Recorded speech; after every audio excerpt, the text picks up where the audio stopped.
Hello दोस्तों, कैसे हैं आप सब। आज की हमारी कहानी है बहू का हक। गगन जी को गुजरे 1 महीना हो चुका था। ननद नंदोई शांति जी को समझा रहे थे कौन से पैसे कहाँ रखने हैं, कैसे रखने हैं, कहाँ इन्वेस्ट करने हैं, गहने कहाँ रखना है, घर का कौन सा हिस्सा किराए पर दे देना है, वगैरह वगैरह। अगर बेटा अमन कोई राय देता था तो शांति जी का साफ कहना होता था, तुम तो चुप ही रहो। तुम दोनों तो चाहोगे ही कि पापा नहीं रहे तो मुझे किनारे करके सब कुछ अपने कब्जे में कर लो। बेटा चुप हो गया, लेकिन बहू नीलम से बर्दाश्त नहीं हुआ। उसने बोला, अपनी ही संपत्ति जो कि कल को हमें ही मिलनी है, उसे हड़प कर आपको किनारे करके हमें क्या मिलेगा। शांति जी ने बहुत जोर से बोला, तुम लोगों को क्या मिलेगा, मेरा जिसे मन में मैं उसे दूंगी, और तुम होती कौन हो बीच में बोलने वाली। यह हमारे घर का मामला है।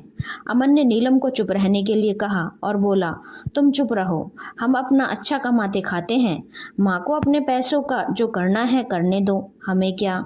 नीलम ने बोला, क्यों नहीं बोलूँगी मैं, क्यों नहीं। बहू का हक होता है, घर की सारी जिम्मेदारी निभाना बहू के फर्ज होते हैं। कोई बीमार पड़ जाए तो सेवा करना बहू का फर्ज होता है।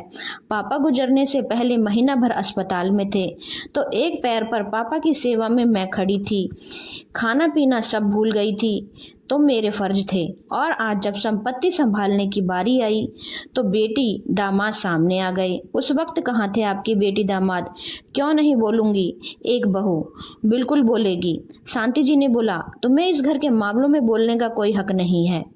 नीलम ने फिर तगड़ा जवाब दिया, क्या आपके बेटा बेटी और दामाद ने पापा की सारी सेवा की है अस्पताल में, और अगर कभी आप बीमार पड़ेंगी तब तो मेरे से उम्मीद लगाई जाएगी ना। बेटी दामाद सामने आएंगे और ना आपका बेटा।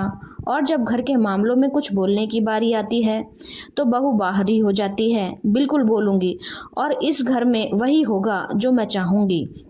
शांति जी ने बोला, ज़्यादा जबान मत चला, नहीं तो घर से निकाल कर बाहर कर दूंगी। भूल मत, यह सब कुछ अभी भी मेरे नाम पर है। अमन ने बोला, तुम चुप करो, ऐसा करते हैं हम इस घर से चलते हैं, जो करना है मम्मी को करने दो, नहीं तो लोग एक झूठा इल्ज़ाम लगा देंगे कि हमने उनका सब कुछ रख लिया। नीलम ने कहा, आप कैसे मुझे इस घर से बाहर निकाल देंगी, निकाल कर दिखाइए। जब इस घर के एक एक काम मैंने दिन रात करके एक टांग पर खड़े होकर किए हैं तो मेरे फर्ज थे। यही तो हमारी गलती होती है, फर्ज निभाने में बेटे बहू आगे हो जाते हैं, और जब हक की बात आती है माँ पिता बोलते हैं यह सब कुछ मेरा है, हमें जिसे मर्जी उसे देंगे, और बेटे बहू चुपचाप समाज के डर से खुद को किनारे कर लेते हैं। क्यों किनारा कर लेते हैं, क्यों नहीं अपने हक के लिए बोलते। जब हमारे फर्ज हैं तो हमारा हक भी है, और उसे हम लेकर रहेंगे। आपको जो करना है कर लीजिए, हम इसी घर में रहेंगे और हम जैसा बोल रहे हैं वैसा सब कुछ होगा। मेहमानों से कह दीजिए जल्दी से अपने घर जाएं। मेहमान बनकर दूसरे के घर में ज़्यादा दिन रहना अच्छा नहीं। शांति जी ने फिर जोर से बोला, तुम्हारी हिम्मत कैसे हुई ऐसा बोलने की, धक्के मारकर निकाल दूंगी तुम दोनों को बाहर। कानून नाम की भी चीज़ होती है। नीलम ने भी पलटकर जवाब दिया, जो उखाड़ना है उखाड़ लीजिए, और जो केस मुकदमा करना है कर लीजिए। इसीलिए तो यह सारे ड्रामे किए जाते हैं कि बेटा बहू अपना हक छोड़कर चले जाएं, और जब फर्ज निभाने की बारी आए तो इनके सिर पर डाल दिए जाएं। लेकिन मैं ऐसा कुछ नहीं करने वाली। मैं अपने फर्ज भी निभाऊंगी और अपना हक भी लेकर रहूंगी। जिसे जो उखाड़ना है उखाड़ ले, कहकर नीलम अपने कमरे की ओर चली गई।